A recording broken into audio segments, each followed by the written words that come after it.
কত শত অনুভূতি বিবর্ণ রং দেয় তুলি ধরে কুয়াশা যখন।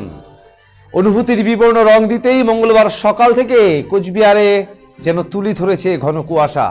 ঘন কুয়াশায় আচ্ছন্ন এই রাজার শহর থেকে গ্রাম। বেলা ক্রমশ বাড়তে থাকলেও দাপট কমেনি কুয়াশার। আর এই কুয়াশার সাথেই রয়েছে তীব্র শীতের কামড়। কুয়াশার কারণে সকাল থেকেই দৃশ্যমানতা কম থাকায় হেডলাইট জ্বালিয়ে রাস্তায় গাড়ি চালাতে দেখা যাচ্ছে চালকদের।